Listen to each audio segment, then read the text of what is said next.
Hello, it's Gail here in my sewing shed. It's been just over 2 weeks since I last made a video, and that's because I've been so busy.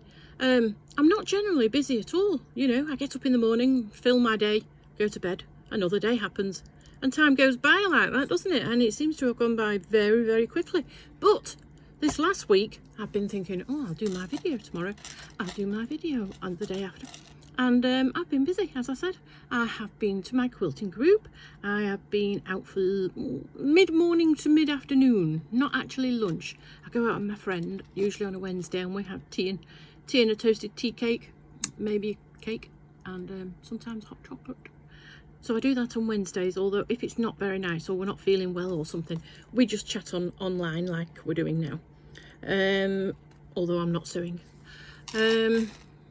And then I went out for lunch again. Where did I go? Thursday I went out for lunch somewhere.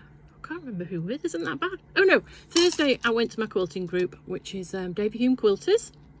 If anybody lives locally and you know, fancies going along, if you've heard of Davy Hume, you might live near me in England.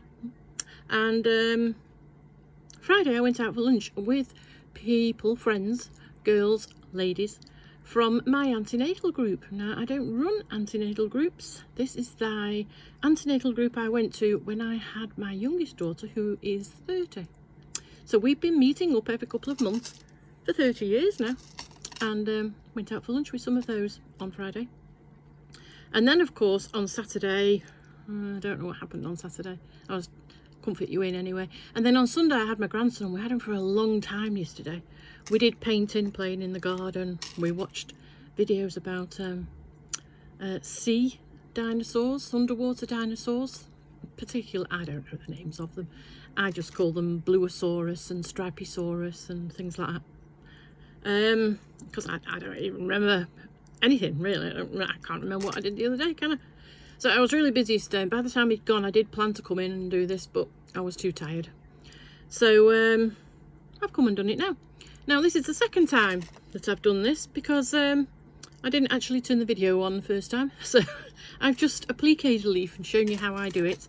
And I'm not going to do that again straight away. I'm going to show you what fabrics I've bought in the past couple of weeks.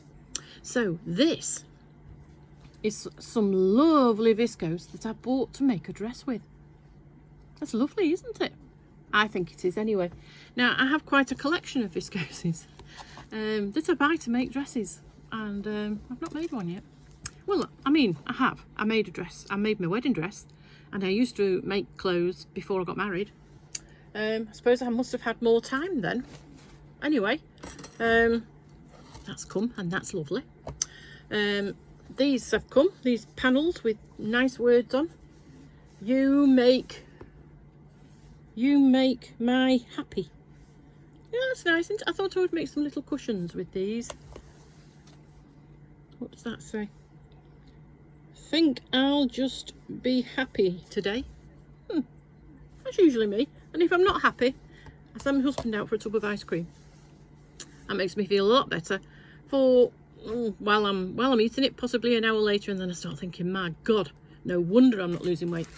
But anyway, I am a fearful person, and I am very fearful of doing what's it called? Not English paper piecing, foundation paper piecing. So I have bought this. Can you see the stripes on the cat's backs? That is English. No, it's not. It's the other kind of stuff. Foundation paper piecing, where you have to, you know, lay your fabric on the wrong side and turn it over and all that kind of thing. And I thought that looked as simple as possible. So I'm going to have a go at least doing a few blocks. I could use my orange fabrics doing that, couldn't I? There's lots of orange cats around. Anyway, that's going to be my introduction. So hopefully I'll start doing something like that. I might open it this year. I do want to do a pickle dish quilt, but I don't think I've got the skill yet. So we're leading up to it. So I bought that, not just this week, possibly this year. Here's a lovely piece of fabric. Who's it by? I got this from my D-Stash group. It's Jennifer Paganelli. Isn't that lovely? I just buy things, you see, because I like them. I think that's the best way to go. I mean, we do it with clothes, don't we? We don't buy horrible clothes. Here's some fabrics I bought because they were being sold. Aren't they lovely? I do like florals. I just thought, oh, they're lovely. I've decided actually, it's not exactly a New Year's resolution, because you know I'm going to try to do a lot more sewing. Hopefully I'll be better this year and not ill all the time, or anybody else in the household. But I've decided I'm going to have a fabric-free February. So this weekend I've bought lots because it's nearly February. I'm not even going to look on my D-Stash group. I'm going to boycott it. Is that the right word? Because I need to spend less money. I can't keep going like this. I also bought this off my stash group. Wintergreen by Three Sisters. It's kind of, you know, wintry, Christmassy. I don't know what I'm going to do with it, but, you know, I buy things because I like them and I like them. I'm not going to undo it, but I have looked at the fabrics online, you know, the patterns and the colours, and thought, yep, I'll have that, and it was going cheap. What else have I bought? Well, this, I did mention this on my last video, because I've bought some gorgeous fabric that I had to go rooting in the house to get it because it was put away because it was Christmas. Now, Lycian, that's who it is. It's from Lycian. Does it say what the group is? No. But isn't that lovely? I like these kind of old-fashioned florals. It's gorgeous, isn't it? And here's another one, which is not the same, but obviously the same range. It's very similar. It's got the odd little paisley in it. I think it seems to be a little bit heavier than quilting cotton, but maybe it's just because it's a brocade. It's lovely anyway. I love it. And then I've got these. These are they're all Lycian fabrics. Don't they go lovely? They're lovely, aren't they? I don't know. Anyway, here's some more. I got a little bundle. They're gorgeous, aren't they? Oh, I do like flowers. And here's some, like the first one. It's kind of got a stripe in it. And that's a lovely green. And something a bit more ordinary. And it is kind of brocade. Can you see the kind of weave on it? Anyway, I bought these from my D-Stash group, and it's going to kill me, I'll tell you, not buying things from my D-Stash group. I'm not even going to look, because it'll just make me miserable and I'll end up eating ice cream. Probably, no, I don't think I could possibly spend as much on ice cream as I do fabric. But yeah, I'm going to have a fabric-free month, and I'm going to sew instead of buy, and get a few things started or finished. I've got lots of, you know, plans. We have plans, don't we? Lovely. And I bought these from the D-Stash group again. Now, if you remember, I have shown you my block of the month quilt that I started using Liberty fabrics, and half were appliqué and half were pieced. So I have been buying off people bits of their leftover Tanya lawn, because Liberty Tanya lawn, because that's what it's all made from. And I'm going to, I particularly want greens. I've got lots for the flowers, but I need greens for the leaves. And I didn't want all my leaves to be the same because it's very, very scrappy, the actual quilt. So I'm willing to have a few blue leaves. But I'm beginning to think now, what am I going to make my vine out of? shall I get, you know, a quarter of some sort of green, or shall I embroider it? Shall I do like a chain stitch? I don't know. Anyway, I'm not going to do that at the moment. If I run out of knitting and crocheting and hand stitching, I can do it then. But I've bought a big bundle. Some of them obviously aren't, they're not all Liberty. That looks like it might be calf, doesn't it? That's definitely calf there. They're just a bundle of scraps, and a lot of it was lawn. So I bought it. Now, in my quilting group, Davy and Quilters, they had somebody come in with you know, some fabrics that weren't wanted anymore. So a lot of it was wool, and I said, ooh, quite fancy that, because I do like I like sewing with felt. It doesn't, you don't have to turn the edges over, so it's a bit of a rest for me. And I have got a couple of books about felt appliqué, so that's lovely. That's like wool suiting. And then there's this, which if I was a lot thinner, I could make a nice skirt out of that, couldn't I? I don't know what I'll use it for, and you know, if I don't find a use, I can always take it back to the group. And get in there, you ruler. And bright green felt. I have lots of uses for lots of things. I'll have another sip of my tea.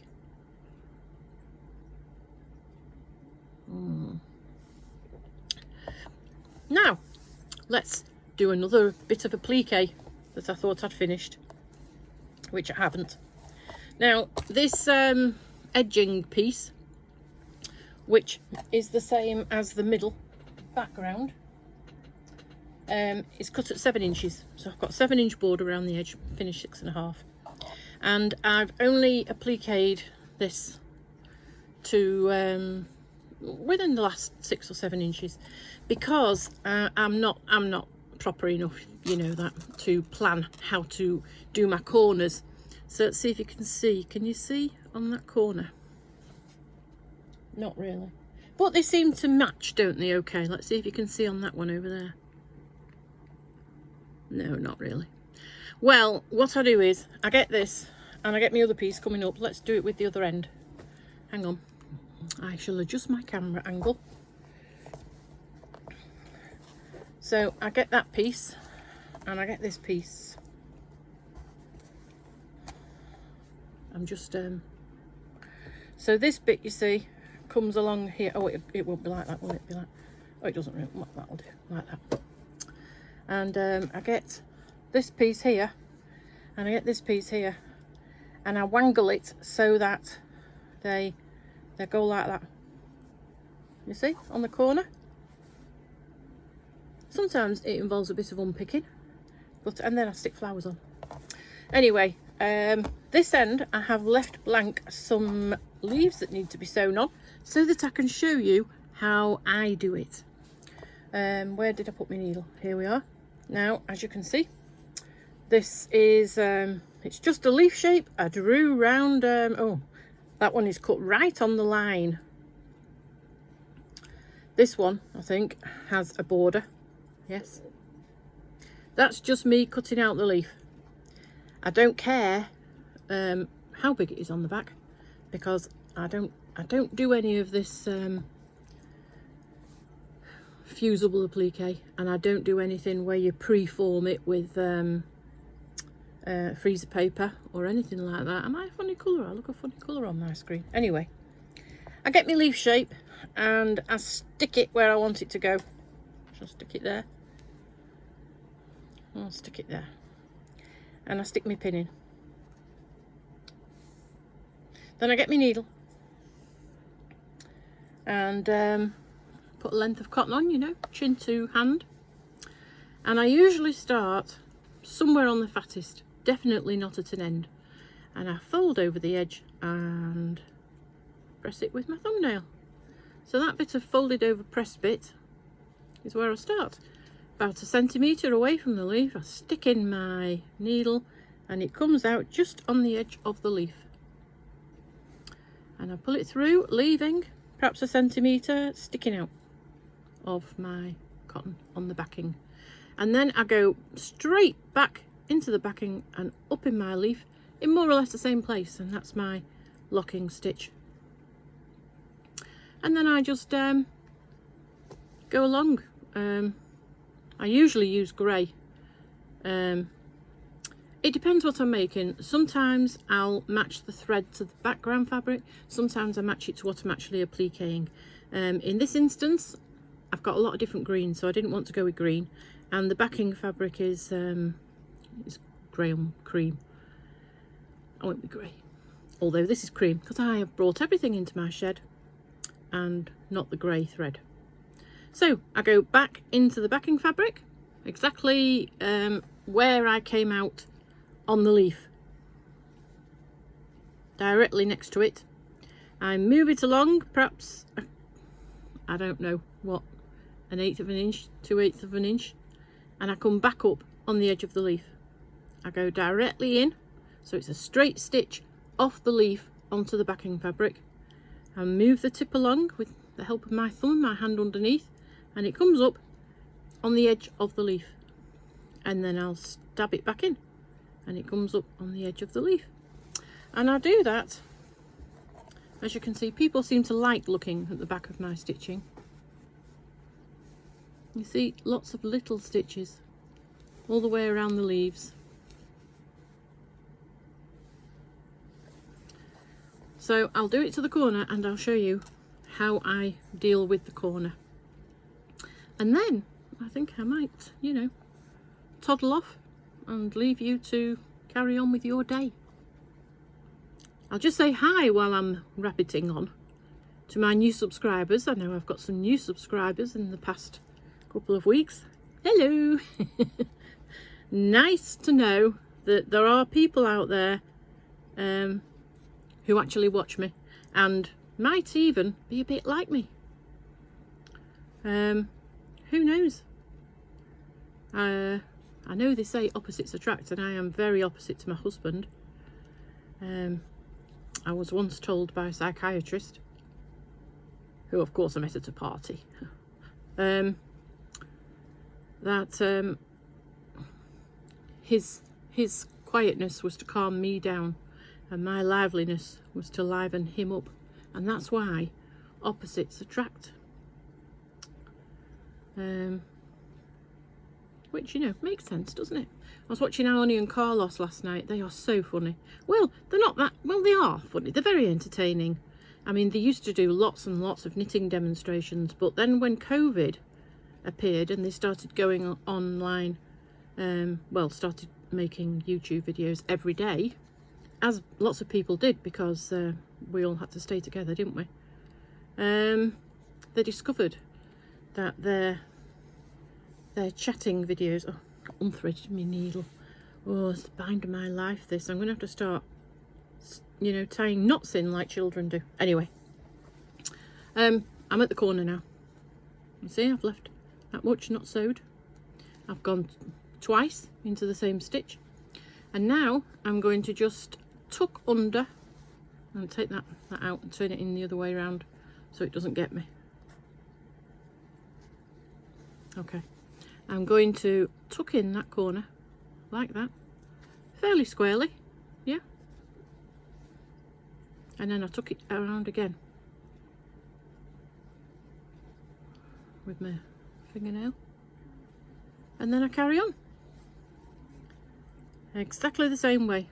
I go into the backing fabric and I come up in the fabric I'm appliquing, in this case a green leaf, and I carry on round the edges.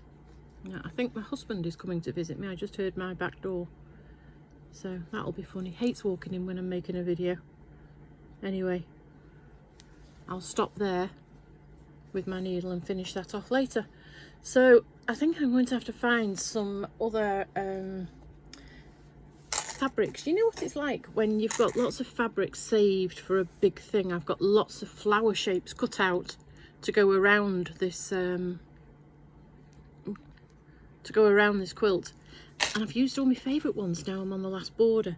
So I think I'm going to have a nosy round and see if I can find something that maybe was just letting the cat out. Anyway, find something a bit more, because they're all very pastel-y and grey, and I don't want grey really. That's nice and bright, but you know, the rest of them are a bit kind of nondescript, aren't they? That's ready for sewing on tonight. And that one, I always start with 2 leaves and then I add them one at a time, and then I put the bit in the middle. Anyway, if you've got any questions, please put them in the comments, and I shall do my best to answer them. It's enormous, this quilt, isn't it? It's 84 inches squared. I had no idea it was that big. I'm going to stick another border on. The dark blue that's in the checkerboard and near the outer border, I'm going to do a border of that, and I don't know what other colour, so it'll probably be about 86 inches. Don't think my husband will complain about getting a draft from that, will he? And I've got some pale grey, kind of silver pale grey crochet cotton to do my quilting with.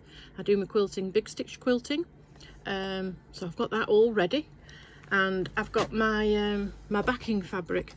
Now my backing fabric it's made out of 10-inch squares that are left over from the various fabrics that I used in this quilt, and I've not got very many white ones or pale ones, so I devised a pattern. I thought I'll sew them together in a pattern where the white ones, or the pale ones, tone on tone, are in a diamond shape like that, and all the bluey ones and pinky ones will be everywhere else. And I've done that for about half of the backing, and then I got fed up. So I don't know if you'll be able to tell. I mean, it's pretty hard to get it all on camera really, isn't it? But see, this is the major fabric out of the range. I think it was called Daybreak. It's nice, isn't it? So it's just made up of 10-inch squares all sewn together. That will be my backing fabric. I mean, that's a task on its own, because there's an awful lot of 10-inch squares to sew together. Well, at least I've got my machine, and I just like to sit on the settee and do the appliqué. So I hope this week's video has been interesting. I feel like I've forgotten to tell you something. Did I show you my fabrics? These are cushion panels. Well, I'm going to make them into cushions, because I've done this twice. The last time it wasn't turned on.